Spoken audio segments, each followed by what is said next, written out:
Students, आज हम हिंदी व्याकरण में विशेषण का अध्ययन करेंगे। आइए समझते हैं। जो शब्द संज्ञा या सर्वनाम की विशेषता बताते हैं उन्हें विशेषण कहते हैं। जो शब्द संज्ञा या सर्वनाम की विशेषता बताते हैं उन्हें विशेषण कहते हैं। जैसे उदाहरण देखेंगे, सीता सुंदर है। इस वाक्य में सीता क्या है? संज्ञा। संज्ञा सीता कैसी है? सीता सुंदर है। तो ये सुंदर क्या हुआ? विशेषण। यानी सीता जो संज्ञा शब्द है हमारा सीता, उसकी विशेषता बताई गई है। विशेषता वाला शब्द क्या है? वो क्या है? सुंदर। तो जो शब्द संज्ञा की विशेषता बताते हैं उन्हें विशेषण कहते हैं। अब संज्ञा के स्थान पर जो शब्द प्रयुक्त होते हैं उन्हें हम क्या कहते हैं? उन्हें हम सर्वनाम कहते हैं। जैसे वह सुंदर है। ठीक, वह सुंदर है। या संज्ञा की जगह हमने किसका प्रयोग किया? सर्वनाम का।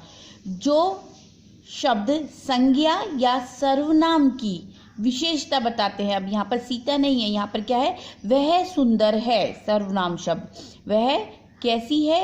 वह सुंदर है। कोई भी हो सकता है। ठीक, वह सुंदर है। तो ये सुंदर क्या हुआ? विशेषण शब्द हुआ और ये आपका सर्वनाम हुआ।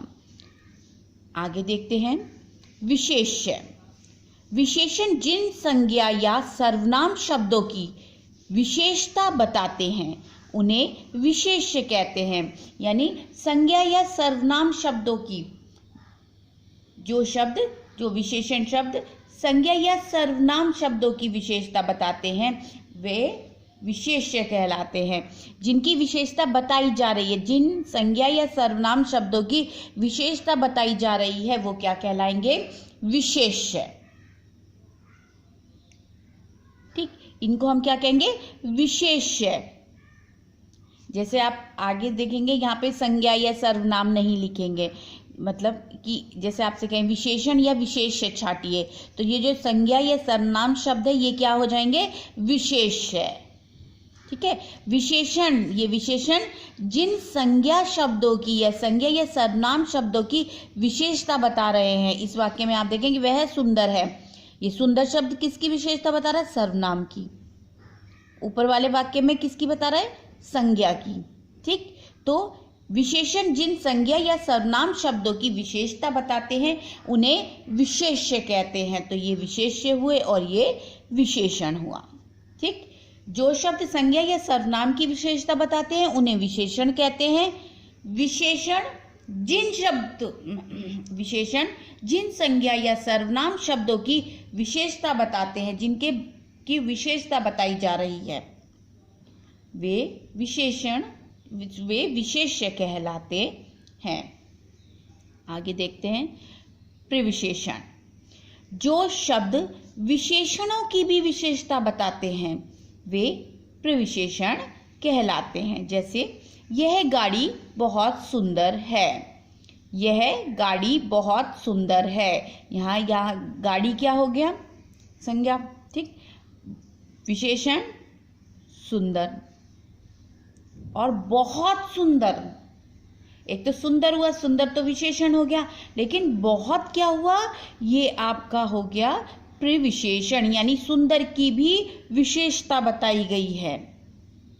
विशेषण की भी विशेषता बताई गई है। बहुत सुंदर है। जैसे देखते हैं, सीता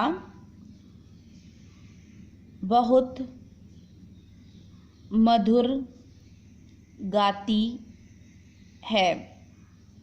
सीता संज्ञा हो गई, बहुत मधुर गाती है। सीता संज्ञा हो गई, ये क्या हुआ आपका? विशेषण। कैसा गाती है? मधुर गाती है, उसकी विशेषता बताई है। मधुर में भी बहुत मधुर गाती है। जो मधुर है, मधुर विशेषण की भी विशेषता बताई गई है, ये कहलाएगा आपका प्रविशेषण।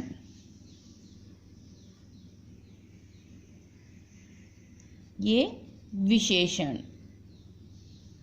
और ये आपका हो जाएगा विशेष्य। क्लियर? आगे चलते हैं।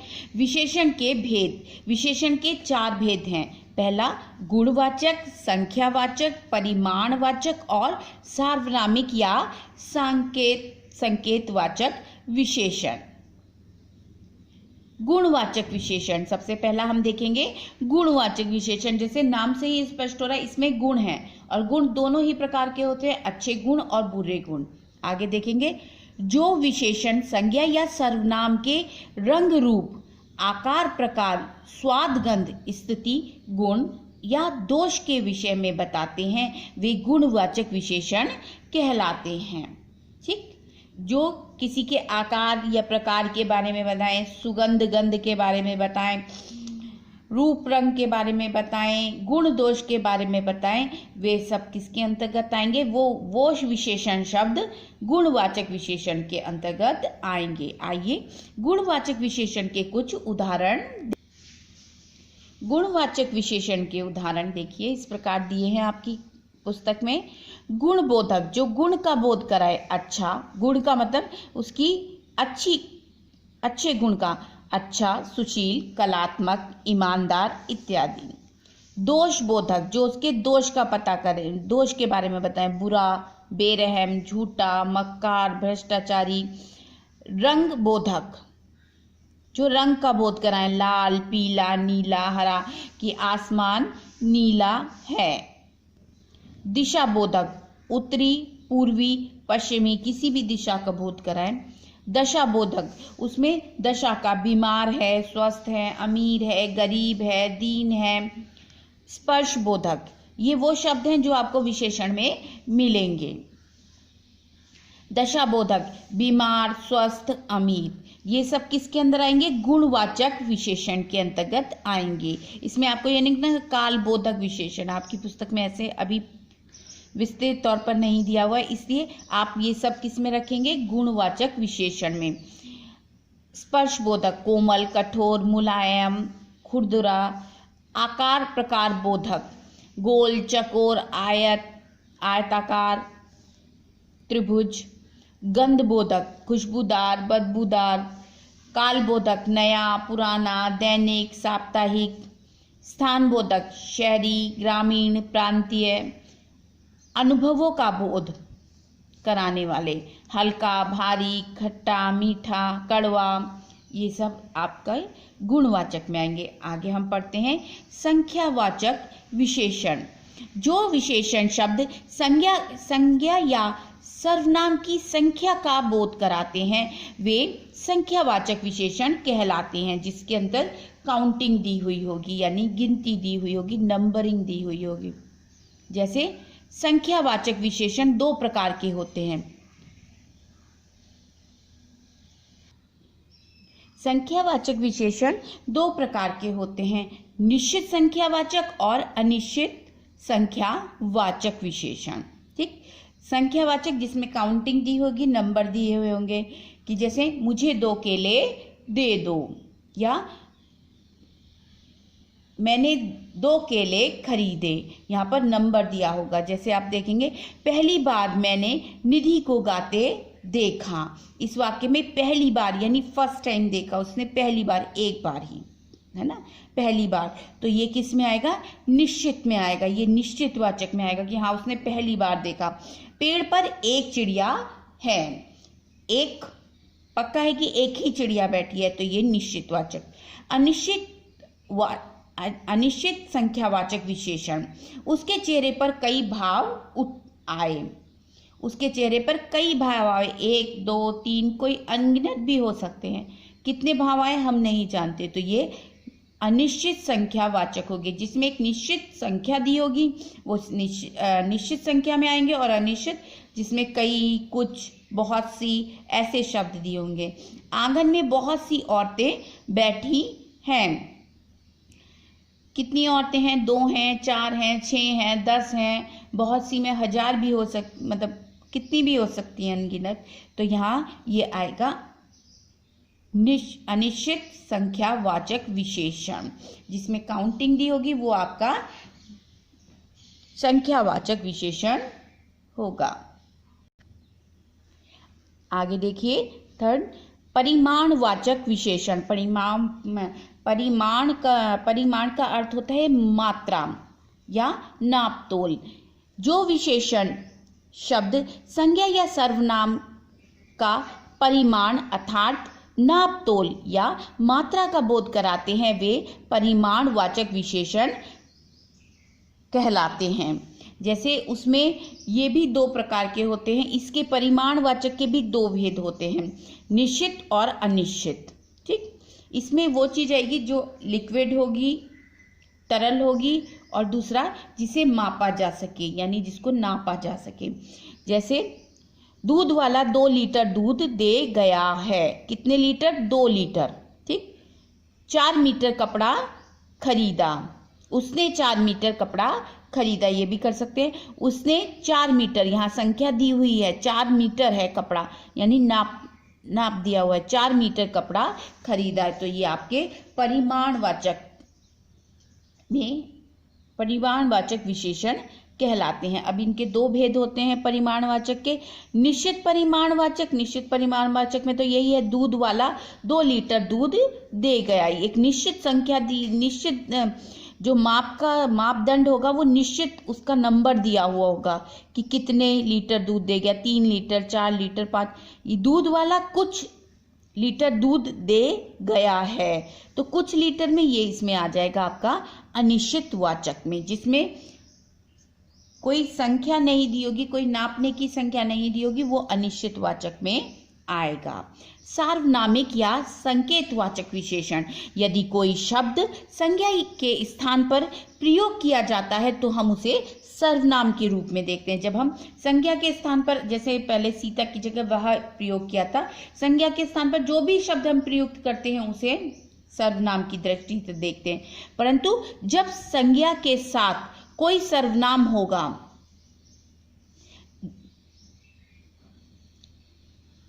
परंतु जब संज्ञा के साथ कोई सर्वनाम होगा और वह किसी संज्ञा की विशेषता बताएगा, किसी संज्ञा की विशेषता बताने का कार्य करेगा, तो उसे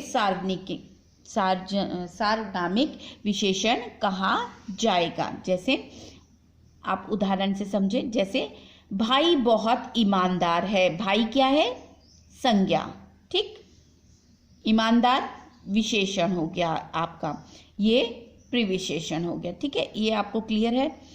भाई संज्ञा, जो संज्ञा की विशेषता बताने का कार्य करेगा, जो सर्वनाम संज्ञा की विशेषता बताने का कार्य करेगा, वह सार्वनामिक विशेषण कहलाएगा। ठीक, जैसे भाई किसका? ये मेरा शब्द क्या है? सर्वनाम। भाई किसका है? मेरा भाई। यानी भाई की क्या विशेषता बताइए? संज्ञा की क्या विशेषता बताइए? मेरा भाई बहुत ईमानदार है। तो जो सार्वनामिक शब्द होंगे वो संज्ञा से पहले आएंगे। जैसे आपका घर बहुत सुंदर है, साधारण सा ये वाक्य है, तो आपको पता है ये संज्ञा हो गई, ये प्रविशेषण हो गया, ये विशेषण हो गया। लेकिन घर की भी विशेषता यहाँ पर बताई गई है। जो संज्ञा शब्द है उसकी विशेषता, आपका घर बहुत सुंदर है, और आप क्या है? सर्वनाम। तो इस सर्वनाम को हम क्या कहेंगे? सार्वनामिक सर्वनाम या संकेतवाचक सर्वनाम। यानी घर के लिए कुछ संकेत बताया है, घर की विशेषता का संकेत दिया है, आपका घर बहुत सुंदर है। और सदैव याद रखिएगा, सार्वनामिक शब्द जो है वो संज्ञा से पहले प्रयुक्त होंगे, यानी संज्ञा की जो विशेषता बताएंगे वो शब्द सार्वनामिक विशेषण कहलाते हैं या फिर संकेतवाचक विशेषण कहलाते हैं। आगे देखेंगे विशेषणों की रचना। संज्ञा शब्दों से विशेषण बनाना। संज्ञा शब्द विशेषण। स्वार्थ से स्वार्थी, लोभ से लोभी, धर्म से धार्मिक, अर्थ से आर्थिक, दया से दयनीय या दयालु, धन से धनी या धनवान, प्रांत से प्रांतीय, राष्ट्र से राष्ट्रीय, ग्राम से ग्रामीण, शहर से शहरी, समाज से सामाजिक, नगर से नागरिक। सर्वनाम शब्दों से विशेषण बनाना, जैसे मैं से मुझसा, यह से इस, वे से वैसे, हम से हमारा, जो से जैसा, तुम से तुम्हारा, वह से उस, कौन से कैसा, आप आपसी। क्रिया शब्दों से विशेषण बनाना, लिखना लिखावट, देखना दिखावटी, कमाना कमाऊ, तैरना तैराक, चलना चालू, पालना पालने वाला, खाना खाऊ, बिकना बिकाऊ, लड़ना लड़ाकू, टिकना टिकाऊ। आगे देखते हैं। हंसना हंसोड़, घूमना घुमक्कड़, भागना भगौड़ा, भूलना भुलक्कड़, पीना पियक्कड़, बनाना बनावटी। अविकारी शब्दों से विशेषण बनाना, जिन शब्दों में कोई विकार उत्पन्न ना हो।